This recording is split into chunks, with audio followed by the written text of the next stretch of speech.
Hour classes నేను మీ royal Nandagopal Reddy sir. ఈరోజు July 20వ తారీఖు. జూలై 20వ తారీఖు ప్రాముఖ్యత ఏంటంటే అంతర్జాతీయ చెస్ డే అనమాట. చెస్ అనేది మనకు ఇండియాలో వచ్చేసి ఇది ఇండియాలో స్టార్ట్ అయిన గేమ్ అండి. చెస్ అనేది ఇండియాలో స్టార్ట్ అయిన గేమ్ అయినప్పటికీ దీనికి సంబంధించిన ముఖ్యమైన అంశాల్లో భాగంగా మనకు ఫిడే అనే ఒక సంస్థ ఉంటుంది అన్నమాట.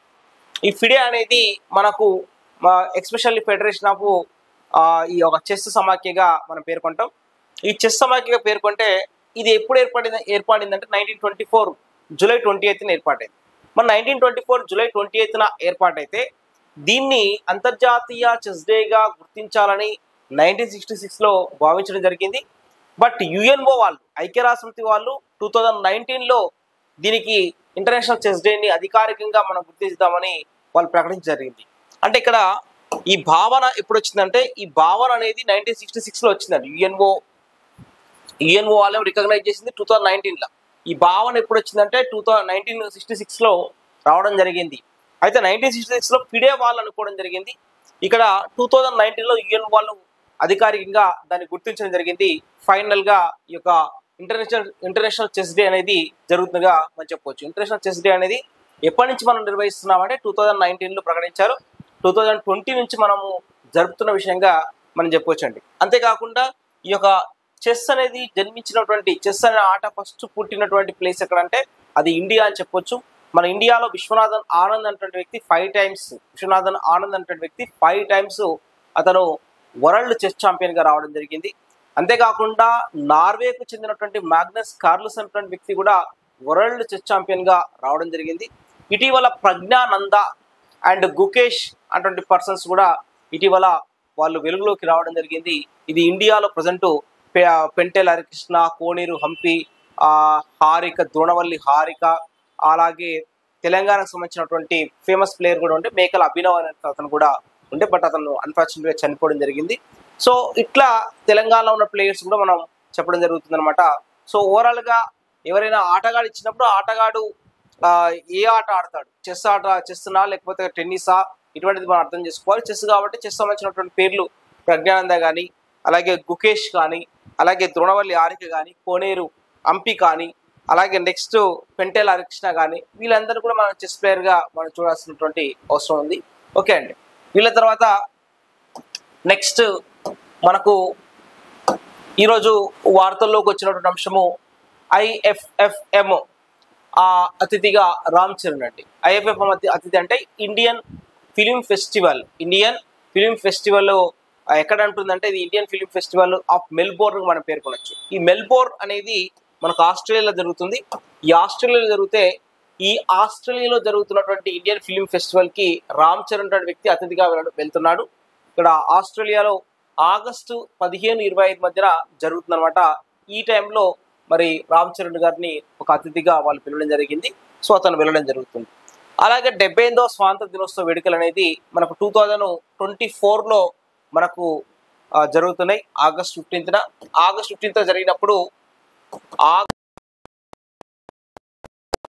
జరిగినప్పుడు దానికి ఒక థీమ్ ఏర్పాటు చేశారు. ఆ థీమ్ ఏంటిదంటే వికసిత్ భారత్ అన్నమాట.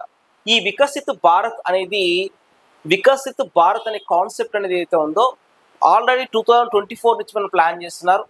గతంలో 2004లో అటల్ బిహారీ వాజ్పేయి గారు ఇచ్చినటువంటి నినాదం ఏంటంటే భారత్ ఉదయ్ అని ఇచ్చారు. భారత్ ఉదయ్ అంటే భారత్ అభివృద్ధి చెందుతుందని దాని అర్థం అనమాట. ఇక్కడ ఈ భారత్ ఉదయ్ అనే కాన్సెప్ట్ ఏదైతే ఉందో ఆ కాన్సెప్ట్ని 2024లో వికసిత్ భారత్ అంటే వికసిస్తే భారత్ అనేది వికసిస్తుంది అనేది దాని అర్థం. వికసిస్తుంది అంటే కూడా అభివృద్ధి చెందుతున్న అర్థం. హిందీలో వికాస్ అనగా అభివృద్ధి అనమాట. సో వికసిత్ భారత్గా మనం పేర్కొంటున్నాం. 2024 జనవరి 26న ఇండియన్ రిపబ్లిక్ డే యొక్క థీమ్ కూడా ఇదేనండి. 2024 జనవరి 26 యొక్క థీమ్ కూడా ఇదే. అలాగే 2024 ఆగస్టు 15 యొక్క థీమ్ కూడా ఇదే అనమాట. ఎగ్జామ్లో థీమ్ అడుగుతున్నాడు కాబట్టి థీమ్ మీరు ఈ ఇయర్లో 2024లో ఎటువంటి నేషనల్ డే ఉన్నా కూడా దానికి ఖచ్చితంగా వికసిత్ అనే పదం అనేది యాడ్ అవుతుంది. కాబట్టి వికసిత్ ఎక్కడ ఉన్నా కూడా 2024 సంబంధించి నేషనల్ ఇంపార్టెంట్ డేస్ సంబంధించి ఆ వికసిత్ భారత్ అనేది కాన్సెప్ట్ మీరు అర్థం చేసుకోవాలి. ఓకే, నెక్స్ట్ దీని తర్వాత మనకు వార్తల్లో పాలిటీ అంశాలు రావడం జరిగిందండి. ఆర్టికల్ 361 అని రావడం జరిగింది. అంటే ఆర్టికల్ 361 అంటే ఏంది? ఆర్టికల్ 361 ఆర్టికల్ ఏం చెప్తుందంటే, ఇప్పుడు పదవిలో ఉన్నటువంటి రాష్ట్రపతికి కానీ గవర్నర్కి కానీ ఒక ప్రత్యేకమైనటువంటి సదుపాయాలు ఉంటుంది. అంటే వాళ్ళ మీద నేర అభియోగాలు ఉన్నా కూడా వెంటనే ఆ కోర్టులకు వెళ్లకుండా అది ఉండే అవకాశం ఉంటుంది. అయితే మనకి ఇటీవల వెస్ట్ బెంగాల్ అనేటువంటి గవర్నర్ మీద లైంగిక ఆరోపణలు రావడం జరిగింది. లైంగిక ఆరోపణలు రావడంతో అతనికి మినహాయింపు కావాలి అని అతను అనుకుంటే లేదు, అతనికి మినహాయింపు ఇవ్వాల్సిన అవసరం లేదు, దాని ఒకసారి సమీక్షించాల్సిన అవసరం ఉంటుందని ఇటీవల సుప్రీం ధర్మాసనం డివై చంద్రచూడ్ గారి యొక్క సిజే గారి నేతృత్వంలో వారు చెప్పడం జరిగింది. తద్వారా 361 ఆర్టికల్ అనేది వెలుగులోకి రావడం జరిగింది. ఈ 361 ఆర్టికల్ అనేది గతంలో కూడా చాలా సందర్భాల్లో గవర్నర్స్ పాటిస్తున్నటువంటి విధి విధానాలు, వాళ్ళకు ఉన్నటువంటి విచక్షణ అధికారాలను ఏ విధంగా పాటిస్తున్న అంశాల మీద కూడా వస్తే బాగుంటుందని కూడా వాదనలు ఉన్నాయి. ఎందుకంటే 356 అన్న ఆర్టికల్ అనేది వాళ్ళు ఇష్టం వచ్చినట్టుగా వాళ్ళు విధించడం జరుగుతుంది అనమాట. అంతేకాకుండా ఈ గవర్నర్స్ మీద లైంగిక ఆరోపణలు ఈ రోజనే కాదు, ఎన్డీ తివార్ లాంటి ఆంధ్రప్రదేశ్కు ఉమ్మడి ఆంధ్రప్రదేశ్ గవర్నర్గా ఉన్నటువంటి వ్యక్తి ఎన్డీ తివారీ కాలంలో కూడా రావడం జరిగింది. బట్ ఆయన వెంటనే అతను రాజీనామా చేశాడు. అంటే ఇది కొత్త విషయం కాదు.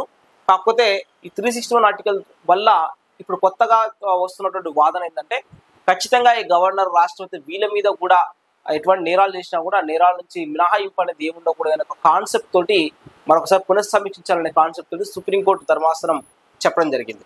అలాగే నెక్స్ట్ మనకి ఇంకొక విషయం కూడా రావడం జరిగింది అనమాట.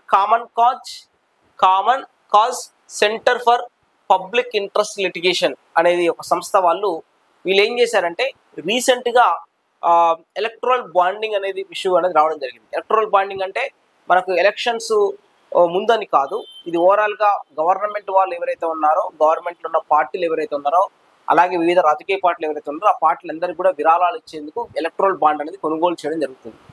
అయితే ఎలక్టరల్ బాండ్ కొనుగోలు చేసిన వాళ్ళ పేర్లు అనేది వెల్లడించాల్సిన అవసరం ఇదివరకు లేకుండే. బట్ రీసెంట్గా ఎలక్టరల్ బాండ్ సంబంధించి ఖచ్చితంగా పేర్లు వెల్లడించాలని సుప్రీం ధర్మాసనం చెప్పడం జరిగింది.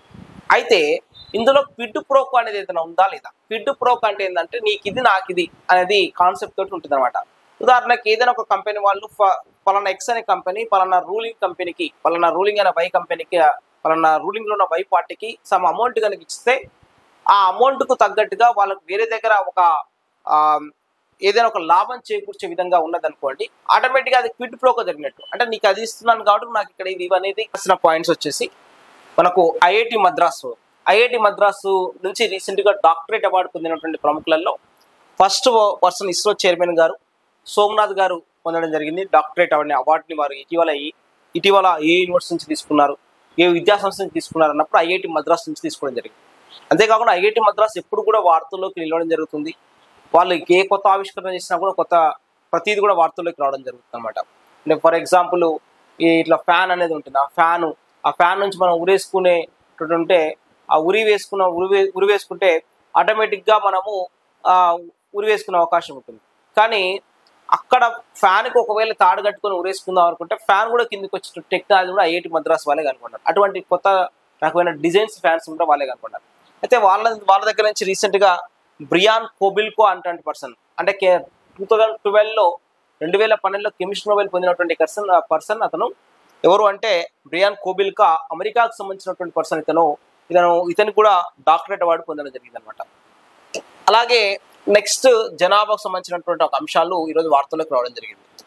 ఈరోజు జనాభాకు సంబంధించిన అంశాల్లో అస్సాంకు సంబంధించినటువంటి సీఎం హిమంత బిశ్వ శర్మ గారు రీసెంట్గా ఆయన ఆందోళన వ్యక్తం చేశాడు. ఏమైనా ఆందోళన వ్యక్తం చేశాడంటే, ఈ అస్సాంలో ముస్లిం పాపులేషన్ అనేది పెరుగుతుందండి. ఈ ముస్లిం పాపులేషన్ పెరగడం వల్ల 2041 వల్ల ఇది ముస్లిం డామినేషన్ స్టేట్గా మారేటువంటి అవకాశం ఉంటుంది.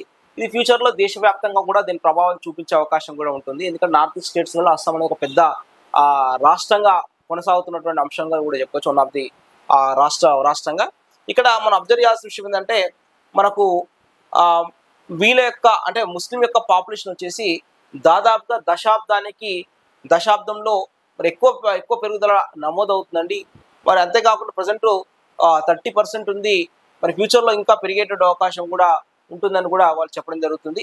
అయితే ఇక్కడ మా హిందూ పాపులేషన్ వచ్చేసి దశాబ్దానికి జస్ట్ 10% 16% పెరిగితే ముస్లిం పాపులేషన్ 30% అనేది పెరుగుతుందన్నమాట. దీన్ని బట్టి వాళ్ళు ఒకటి అనుకోవడం జరుగుతుంది. అంతేకాకుండా అస్సాంలో ముస్లిం యొక్క పాపులేషన్ కూడా ఎంత అంటే 40% ఉందండి. మొత్తం అస్సాంలో ముస్లిం పాపులేషన్ ఎంత అంటే 40%. అంతేకాకుండా అస్సాంలో ముస్లిం పాపులేషన్ ఎవ్రీ డెకేడ్కి 30% గ్రోత్ రేట్ అనేది నమోదు చేస్తుంది. అలాగే Hindu population 10% to 16% growth rate నమోదు చేస్తుంది.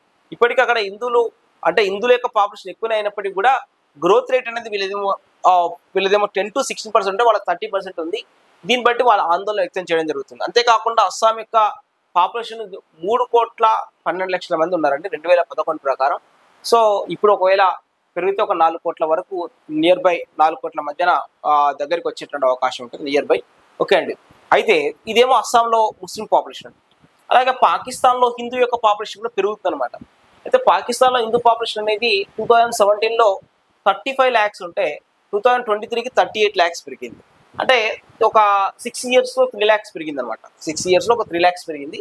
అదే 2023 ఇదంతా డేటా కూడా 2023 డేటా అనమాట. 2023లో జనాభా లెక్కలు వాళ్ళు విడుదల చేశారు. అయితే 2023లో టోటల్ పాకిస్తాన్ పాపులేషన్ ఎంత అంటే 24 crores ఉంది. ఇక్కడ ముస్లిం యొక్క పాపులేషన్ కూడా తగ్గుతుందన్నమాట. 26.47 నుంచి 26.35% తగ్గింది. జస్ట్ ఇక్కడ పాయింట్లో 0.12% తగ్గిందంతే.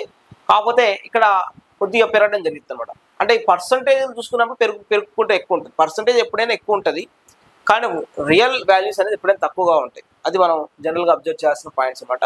సో అంతేకాకుండా పాకిస్తాన్ వాళ్ళ ఎస్టిమేషన్స్ ఏంటంటే 2050 కల్లా 48 crores పాపులేషన్కి రీచ్ అవుతుంది అనేది కూడా వాళ్ళు ఉన్న కాన్సెప్ట్ అనమాట. ఓకే, దీని తర్వాత నెక్స్ట్ వినయ్ క్వాట్రా ఇతను వార్తల్లోకి రావడం జరిగిందండి.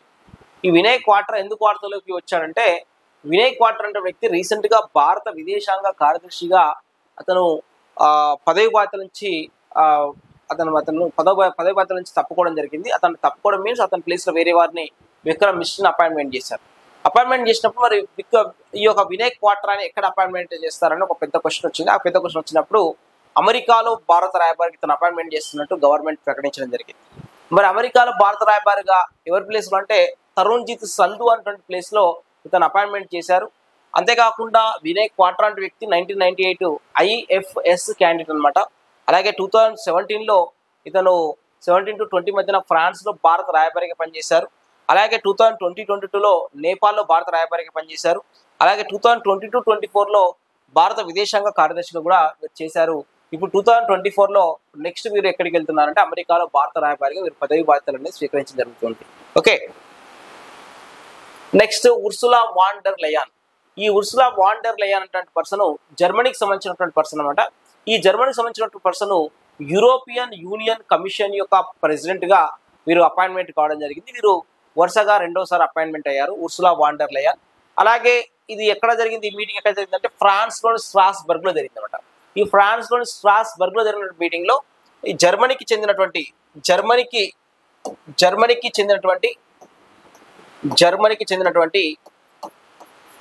ఉర్సులా వాన్ డెర్ లెయాన్ని EU కమిషన్ యొక్క ప్రెసిడెంట్గా రెండవసారి నియమించడం జరిగింది. మీకు ఆల్రెడీ ఒక EU పట్ల అవగాహన ఉంటుంది. యూరోపియన్ యూనియన్ కమిషన్ అనేది ఒక ఆర్గనైజేషన్, ఇది యూరోప్ బేస్డ్ ఉన్నటువంటి ఆర్గనైజేషన్. 27 దేశాలు కలిగినటువంటి ఆర్గనైజేషన్ ఇది. 1993లో ఏర్పాటైనటువంటి ఆర్గనైజేషన్ ఇది. దీని యొక్క హెడ్ క్వార్టర్ కూడా బ్రసెల్స్లో ఉంటుంది. బ్రసెల్స్ అనేది బెల్జియం యొక్క క్యాపిటల్ సిటీగా చెప్పవచ్చు. యూరోపియన్ యూనియన్ నుంచి మనకు వైదొలిగినటువంటి దేశం 2020లోనే వైదొలిగిన దేశం బ్రిటన్ అనే దేశం కూడా వైదొలగడం జరిగింది. సో ఇప్పుడు యూరోపియన్ యూనియన్లో ఒక పెద్ద దేశంగా ఉంటున్న దేశం ఫ్రాన్స్గా మనం చెప్పవచ్చు. అటువంటి ఫ్రాన్స్లోని స్ట్రాస్బర్గ్ అటువంటి ప్రదేశంలో జరిగిన మీటింగ్లో ఈ యొక్క యూరోపియన్ యూనియన్ ప్రెసిడెంట్గా ఎవరు ఎన్నుకున్నారంటే ఉర్సులా వాన్ డెర్ లెయాన్ని రెండవసారి వరుసగా ఎన్నుకోవడం జరిగింది. సో వీరు ప్రజెంట్ యూరోపియన్ యూనియన్ కమిషన్కి బాధ్యతగా చేపట్టారు మళ్ళీ రెండోసారి అనమాట. సో ఇవి ఈరోజు సంబంధించిన కరెంట్ అఫైర్స్ అండి. అలాగే మిగిలిన అంశాల గురించి కూడా మనం రేపు డిస్కస్ చేసే ప్రయత్నం చేద్దాం. సో ఓకే, ఎప్పుడు మీ విజయాన్ని కోరుతూ నేను మీ Nandagopal sir. Thank you everyone.